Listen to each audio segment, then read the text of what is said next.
यार एक बीमारी के बारे में आपने सुना होगा, अल्जाइमर। एंड ये काफी फेमस हो गई है, किसी फिल्म में किसी सीन में आ जाती है और लोगों को मिसकंसेप्शन हो जाती है कि ये एग्जैक्टली है क्या।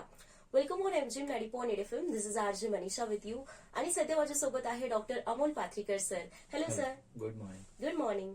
Neuropsychiatrist and de addiction specialist. So sir, आज हम बहुत ही इम्पॉर्टंट मुद्दे पे बात करेंगे. तर मला सर्वात पहिले तुमच्याकडून जाणून घ्यायचंय की अल्झायमर म्हणजे एक्झॅक्टली काय असतं आणि हा आजार नेमका होतो कसा. बरं, अल्झायमर्स म्हणजे आपण त्याला काय म्हणतो किंवा आपण त्याला डिमेन्शिया म्हणू. डिमेन्शिया म्हणजे स्मृतीभ्रंश किंवा विसराळूपणा. तर याच्यामध्ये काय होतं की मेमरी डिस्टर्बन्सेस असतो, म्हणजे छोट्या छोट्या गोष्टी लक्षात राहत नाहीत, विसराळूपणा येतो, रस्ता लक्षात राहत नाही, कधी कधी नाव लक्षात राहत नाहीत कोणाचे. आपण बऱ्याच वेळा आपल्याला नावच कळत नाही, समोर असतो पण आपल्याला तोंडात नावच येत नाही, किंवा रोजच्या गोष्टी आपण कुठे ठेवलेल्या आहेत त्या लक्षात येत नाही, अशी सुरुवात असते. याच्यापासून तर मग घरातल्या व्यक्तींना पर्यंत विसरणं, म्हणजे आपल्या नातेवाईकांना पण ओळखणं, इथपर्यंत त्याची कॅटेगरी असते. वेगवेगळ्या प्रकारचं त्याला आपण म्हणतो, म्हणजे अर्ली डिमेन्शिया, किंवा मग आपण त्याला म्हणतो इमिजिएट मेमरी लॉस. मग त्याच्यात मॉडरेट मेमरी लॉस असतो, रिसेंट, नंतर मग पास्ट मेमरी लॉस आणि टोटल मेमरी लॉस, असे वेगळे प्रकार असतात त्याच्यामध्ये. तर ज्याच्यामध्ये मेन काय आहे की होतो कसा, तर काय असतं, युजली हा होतो वृद्धांमध्ये, स्पेशली वयाच्या 60-65 वर्षानंतर होतो. 60-65 वर्षानंतर होणाऱ्यांची संख्या कमी आहे, पण 80-85 नंतर वयाच्या हा बऱ्यापैकी खूप लोकांना होतो. याच्यात काय असतं की आपल्या वयानुसार जसजसं वय वाढत जाईल, स्पेशली ओल्ड एज मध्ये, तर आपला हा मेंदू आहे ना, हा परत लहान होऊ लागतो, म्हणजे त्याची साईज लहान होऊ लागते.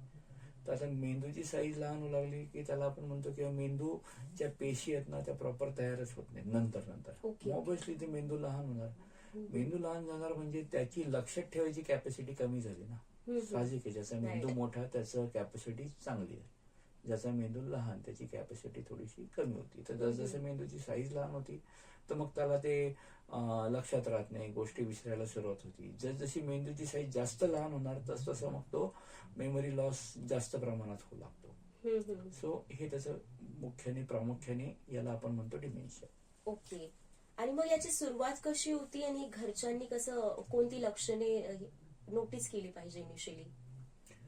आता याची कारण काय आहेत ना, जसं की युजली सुरुवात होण्याची मागची कारण आहेत की बऱ्याच वेळा क्रोनिक डिप्रेशन असतं खूप लोकांना, की जे सतत त्यांचा मेंदू थकलेला असतो, अति ओव्हर थिंकिंग करण्याचा एखाद्याचा स्वभाव असतो. कालांतराने त्यांच्यामध्ये हे थोडंसं जास्त आहे. ज्यांना डिप्रेशन राहिलेलं आहे आयुष्यभर, ज्यांना सतत मोठा मानसिक आजार राहिलाय, किंवा काही काही लोकांना क्रोनिक मानसिक आजार आहे त्याची ट्रीटमेंट पण चालू आहे. तिसरं की जे डायबिटीज आहेत, क्रोनिक डायबिटीज, ज्यांना हायपरटेन्शन आहे, हार्ट प्रॉब्लेम आहे, त्यांच्यामध्ये पण हा प्रॉब्लेम जास्त जाणवतो.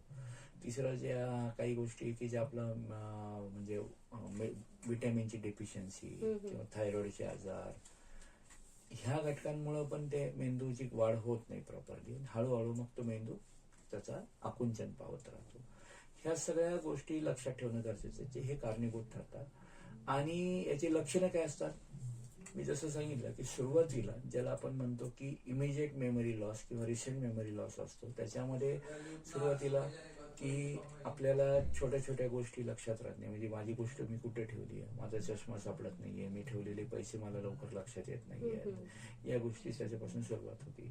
किंवा मी जसं म्हणलं पहिले सांगितलं की नाव लक्षात राहत नाही, आपल्याला कोणाचं नाव घ्यायचं तर पटकन नाव लक्षात राहत नाही. रस्ता बऱ्याच वेळा डायरेक्शन, म्हणजे आपण घर चुकतो, रस्ता चुकतो, मग तिथं आपल्याला कन्फ्युज होतं आपण रस्त्यामध्ये कुठं जावं. आपल्या घरचा रोजचा रस्ता पण नंतर हळूहळू त्याला ते लक्षात नाही राहत. आणि त्यानंतर वाढत वाढत जाऊन मग रोजच्या जीवनक्रिया, म्हणजे आता साधं कपडे घालणे, आंघोळ करणे, त्याच्यामध्ये सुद्धा त्यांना कन्फ्युजन होतं की हा कपडा कसा घालावा, जेवण कोणत्या हाताने करावं, छोट्या छोट्या गोष्टी लक्षात राहत नाही. नंतर बोलण्यामध्ये ताळमेळ नाही राहत, कारण त्यांना वर्ड पण सापडत नाही ना, या गोष्टीला हा शब्द म्हणतात, मग ते त्याच्यामध्ये त्या बोलण्यामध्ये पण ताळमेळ नाही राहत.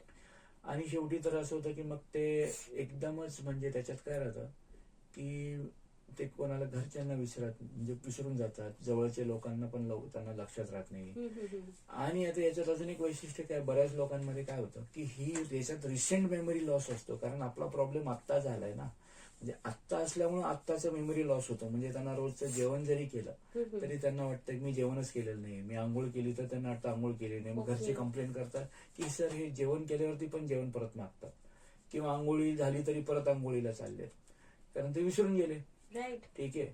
मग त्याच्याने आणखीन काय होतं की हे तर गोष्टी होतात, त्याच्यासोबत मग त्यांना सतत कन्फ्युजन होणार. कन्फ्युजन झाले की त्यांच्या चिडचिडपणा होणार, मग त्यांना राग येणार, झोप येणार नाही. आता पुढच्या याच्यामध्ये काय होतं की त्याला दिवस रात्र पण नाही कळत पेशंटला. अच्छा. मग त्यांना बऱ्याच वेळा ते लक्षात येतं. समजा काय होतं, कन्फ्युज होऊन जातात ते. दिवसा लख्ख प्रकाश असतो त्यांना वाटतं दिवस आहे, पण काय होतं रात्री जर लाईट चालू राहिला एखाद्या कंपनीचा तर त्यांना वाटतं की हे आता दिवसच चालू आहे. मग बरेचसे पेशंट काय असतात की ते झोपून जातात, म्हणजे दिवसा झोपतात रात्री जागतात. त्याच्यामध्ये तो झोपेचा नियम पण बदलतो. युजली जे लोक सतत घरात राहतात, ज्यांना सनलाईट एक्सपोजर भेटत नाही, याचा खूप रोल आहे बरं का. सूर्यप्रकाशाचा खूप रोल असतो. की जे 4 भिंतीमध्ये राहतात त्यांच्यामध्ये हे खूप कन्फ्युजन कॉमन असतं की त्यांना दिवस रात्राचा तो नियम तो कळत नाही त्याच्यामध्ये. अच्छा अच्छा. मग चिडचिडपणा होणं, याचं मेंदू लहान झाल्यामुळे भास होणं पण हे खूप कॉमन आहे. खूप लोकांना भास होतात. कोणी घरात आलं नाही तरी त्यांना ते लोक आल्यासारखं वाटतं, किंवा कोणीतरी घरात आले ते आवाज देत आहेत मला, अशी भास होतात. आणि जेव्हा मेमरी लॉस होतो तर याच्यात जसं मी सांगितलं मेनली सर्व प्रकारची मेमरी, जे रिसेंट मेमरी, पास्ट मेमरी पण त्यांची लॉस होती. पण जी एकदम जुनी मेमरी असते ना, जे लहानपणाची, ते बऱ्याच पेशंटमध्ये ती तशीच राहते. म्हणून त्यांची जी मेमरी ती जुनीच राहते. तर ते एक्झॅक्टली त्यावेळेसचे वयाचे ती म्हणजे ते एकदम यंग एज मध्ये जसे असतात. समजा आता 80 वर्षाचा एखादा रुग्ण आहे तर त्याला 20-25 वर्षाचा किंवा 30-40 वर्षापर्यंत ते कसे होते तेच त्यांना आठवतं. मग ते त्याच गोष्टी बोलतात की मला आता ती व्यक्ती आहे, माझी आई आलेली आहे. आता आईला वारून खूप दिवस झालेले असतात, पण तरी पण त्यांना वाटतं, त्यांच्या आईची आठवण येते, त्यांना वाटतं माझी आई आलेली आहे किंवा माझी बहीण इथं बसलेली आहे. मग आपण म्हणतो की नाही, खूप लोकांना तो गैरसमज होतो. त्यांना वाटतं की हे पेशंट आहे ना फक्त मेलेल्या लोकांचीच नाव घेतात, कारण ते मागच वारलेले असतात. ते नसतं ते. त्याच्यात ते मेमरीमुळे त्यांची जी मेमरी राहते ती जुनीच मेमरी राहते. तिथून पुढची मेमरी त्यांची लॉस होती, म्हणून त्या जुन्या गोष्टी बोलतात. मग ते शेतात गेल्यासारखं म्हणतील घरच्यांना, आता मला शेतात जायचं आहे. आता ते त्यांना खूप वर्षांपासून ते घरातच असतात. मग ते एकेकाळी कधी शेतात जात होते किंवा एकेकाळी एखाद्या जॉबवर असेल, त्या जॉबच्या लोकांची नाव घेऊ लागतात. तर ह्या गोष्टी म्हणजे हे सगळे त्याचे लक्षण असतात. All right. आणि मग हा आजार पूर्णपणे रिकव्हर होऊ शकतो, बरा होऊ शकतो, याला उपचारांची कोणत्या टाईपची गरज असते? याच्यात आता काय ना की युजली हा थोडा गंभीर आजार आहे. गंभीर म्हणजे काय की सहसा याच्यामध्ये बरं होणं थोडं अवघड आहे. कारण काय ना, मेंदूची ज्या पेशी आहेत त्या प्रॉपर तयार होत नाहीयेत. आणि त्या पेशी मरतात, नवीन पेशी लवकर तयार होत नाही. मेंदूची साईजच लहान होते, त्याचा साईज वगैरे मेंदूची वाढवता येत नसते, ती जी आहे ती. पण काय की ज्या लक्षणांवरती आपण आलेलं आहे, जे लक्षणं चालू आहेत त्याच्यापेक्षा न वाढू देणं किंवा त्याला कंट्रोलमध्ये ठेवणं हे आपण गोळ्या औषधाने करू शकतो. त्यामुळं की तो युजली खूपच अर्ली स्टेजमध्ये लवकर जर आपण ट्रीटमेंट गोळी औषध चालू केली तर मग मात्र आपण त्याच्यावर थोडासा तिथं प्रबंध आणता येतो. पण पुढं जर एकदा थोडंसं वाढल्यानंतर काय ना की ते लक्षणं आपल्याला थोडेफार लक्षणं टाळता येतात गोळ्या औषधामुळे. म्हणजे एकच गोष्ट वारंवार करणं, पेशंट झोपत नाही, त्याला भास होणं, चिडचिडपणा होणे, याच्यासाठी आपण मेडिसिन देऊ शकतो. पण मेमरीसाठी त्यांना म्हणजे त्याला खूप वेळ लागतो किंवा त्याच्यामधून खूप जास्त साध्य नाही साधता येत. तर कारण हा खूप गंभीर, त्यामुळे याला गंभीर म्हणतात. की मेंदूच लहान झाला त्याला वाढवणार कसा आता? हो. तर मेंदूमध्येच नवीन पेशी कशी तयार होतील त्याची गोळ्या औषधं चालू करतात, पण त्याला खूप वेळ लागतो रिकव्हरी व्हायला. रिकव्हरीला खूप टाइम लागतो आणि तशी पाहिजे तशी रिकव्हरी पण त्याच्यात होत. ओके. आणि मग अशाच पेशंटला समजून घेणं, ही प्रोसेस कशी करायची, हँडल कसं करायचं, घरच्यांसाठी काय सांगणार? बेसिकली काय की मी जसं सांगितलं की स्मृतीभ्रंश म्हणतो आपण, मेमरी नाही. त्यामुळं त्यांना खूप जास्त आपण त्यांच्या आठवायच्या मागं नाही लागायचं. नातेवाईक काय करतात, खूप परेशान होतात आणि त्यांना कन्व्हिन्स करायची माग लागतात. नाही हे असं नाही, तुम्ही असं का बोलता, तसं का बोलता. मी लोकांना सांगतो की बघा ते त्यांचा तो मेमरीचा तो मेंदूचा पार्टच खराब झालाय, त्यामुळे त्यांना ते आठवत नाहीये. तुम्ही त्यांच्या खूप मागं लागून त्यांनाच कन्व्हिन्स सारखं करायचं नाही. त्यांना ज्या अवस्थेमध्ये ते राहू द्यायचं. त्यांना इमोशनल सपोर्ट खूप गरजेचा आहे. त्यांना आपण मध्ये मध्ये प्रेमाने सांगू शकतो की ही गोष्ट अशी घडलेली होती, पण तुम्हाला ते लक्षात राहत नाहीये, पण काही हरकत नाही, आम्ही तुमच्या सोबत आहे, तुम्हाला काय लागतं काय नाही आम्हाला सांगायचं, आपण त्यांना सांगू शकतो. पहिले मी जसं सांगितलं की याचा सनलाईट एक्सपोजर. युजली मी पेशंटला काय सांगतो की डिमेन्शियाच्या पेशंटला दिवसभर चांगल्या प्रकाशात ठेवा, भरपूर प्रकाश राहायला पाहिजे. तर मग त्यांना कळतं की हा हे दिवस चालू आहे. आणि रात्रीच्या वेळेस आपण जर गोळ्या औषध वगैरे दिले तर रात्री संध्याकाळी लवकर गोळ्या औषध द्यावा, म्हणजे त्यांना कळतं की अंधार म्हणजे रात्र. तर हे थोडं डिफरन्शिएशन करणं गरजेचं असतं. आपण मेडिसिन्स आज चांगले मेडिसिन्स अवेलेबल आहेत जे की मेंदूची वाढ पुढे जे मेंदूची जे पुढे खुंटणार आहे किंवा आकुंचन पावणार आहे त्याला कुठेतरी स्टॉप करू शकतात. आणि एकच गोष्ट जे रिपीट करू लागतो व्यक्ती, तर गोळ्या औषधांनी बंद करता येतात आपल्याला, त्याला झोप चांगली येऊ शकते त्यांना. तिसरं मी सांगाल की घरामध्ये जर व्यक्तीला कॅलेंडर समजत असेल, घड्याळ समजत असेल, तर ते त्यांच्या रूम मध्ये नेहमी समोर असावं. त्यांच्या ज्या रूम मध्ये ते बसतात त्याच्या एक्झॅक्टली समोर लावून ठेवा, म्हणजे त्यांना जाता येता तो टाइम दिसतो की हे इतके वाजले, तर ते स्वतःला ओरिएंटेशन करत राहतात की हा एवढे वाजले, आता हा टाइम झालेला आहे. की आपणही जाता येता सांगू शकतो, बघा त्यांना काका 6 वाजले, सकाळचे 10 वाजले, 4 वाजले, दुपार झाली, असं मध्ये मध्ये सांगायचं.